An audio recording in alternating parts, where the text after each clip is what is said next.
Let's cover some tips and tricks for your LEGO Sumo bout. The first thing you're going to want to remember is the requirement for your robot to pause at the start of the match to make sure the humans can get outside the arena. You're going to find this in the control drawer, and we want the wait block. Remember, you need to set this for 3 seconds.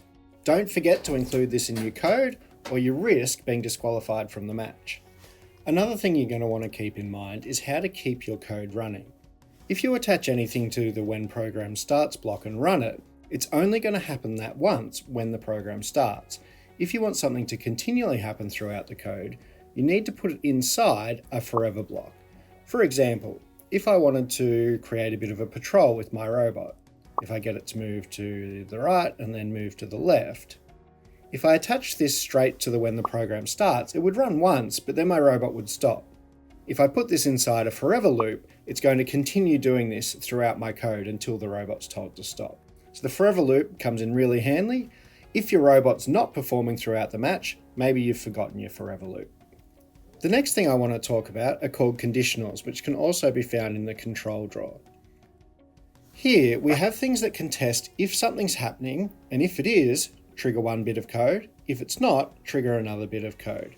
And we use the if-else block. You'll notice here that there's a diamond-shaped gap at the top of the block. This is for one of those diamond-shaped pieces of code that we've talked about in previous videos. For example, I could jump into the sensors drawer and I could say, when the color sensor detects red, now my color sensor is plugged into port 2, so I'm going to change to port 2, and I'm going to change that to black, so looking for the outside of the ring. Now, if that's detected, the piece of code that I put in that top gap will happen. So if I've detected that, I might want to charge backwards to get away from it. Whereas otherwise, I might want to be moving forwards. So now, depending on the condition of that sensor, one line of code will run or the other, and you can put as much code as you like in these gaps. This can be used with all the different sensors. Anything that's got a diamond shape can be put into that diamond gap. And this is an important way to be able to run one piece of code under one condition or a different piece of code under a different condition. Another way to make this powerful is by including an operator, which can be found in the green operators drawer. Here we can compare different things. So you can see I've got greater than, less than, equal to, I've got and, I've got or. Here we might want to trigger things once they exceed a certain value or once two things happen at once. Let's look at how we could use this in our code. Say I want to use my color sensor like I was just using, but I'm going to use it as a trigger this time. And I'm going to say that when the color sensor is detected, when it detects black, I'm going to say if, and I'm going to use one of these AND operators. Because if I'm just driving around the ring looking for my opponent, if I detect the black line, I might want to just turn around and start going another way. But if I've detected the edge of the ring and something's detected on my touch sensor, so the opponent's pushing me, I might want to take more evasive action. So I'm going to start by filling in the else block. I'm going to say, I'm going to turn and then move forward. So this way, if I've just detected the black line, I'm going to turn around and move forward a bit.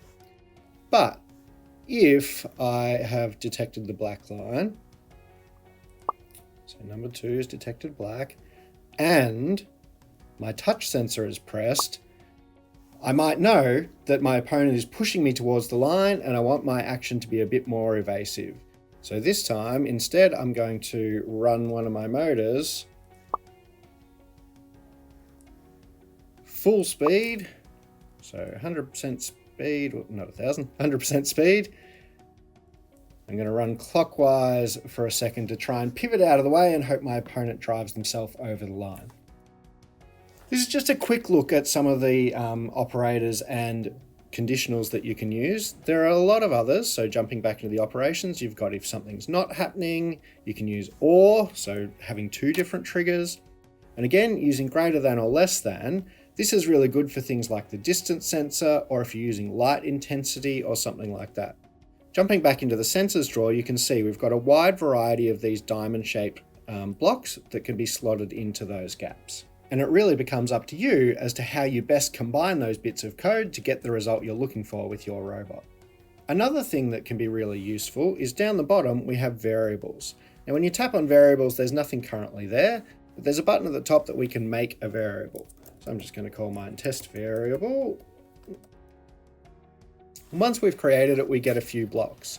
We get a rounded block and we get 2 regular blocks. So I can set it or I can change it. This is a good way that after a piece of code is run, you could set a variable to a specific number, and then if that variable equals that number, have a different bit of code to run. So for example, I'm going to start off with the forever block. I'm going to say if my variable is equal to, so I'm going to jump in and I'm going to grab this rounded side one, which can go in the rounded side gap. If my variable is equal to 1, I'm going to trigger this particular piece of code, which is going to make my robot move forward.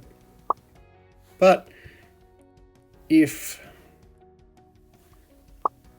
my variable is greater than 1, oh, sorry, that's less than, let's get the right one. If my variable is greater than 1, I'm going to trigger a different piece of code where I'm going to spin on the spot. Then I can modify that variable with something like my touch sensor. So with an event, I can say when my touch sensors are changed, I can change my variable by 1. Now I might want to set it at the start of my code to 0. Now, or I might want to set it to 1 at the start of my code, sorry, to get that to work. So when the program starts, it's going to wait for the 3 seconds that it's required. It's going to set that variable to 1. If the variable is 1, I'm going to move forward. If I crash into something with my touch sensor over here, it's going to increase that variable to 2, which will trigger that second part of the code. If the variable is greater than 1, I'm going to spin in a clockwise direction to try and trick my opponent to charge at me.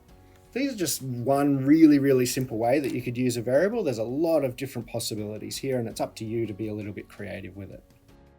Another thing to consider in your code is to use combinations of the different sensors and motors that you've got plugged in.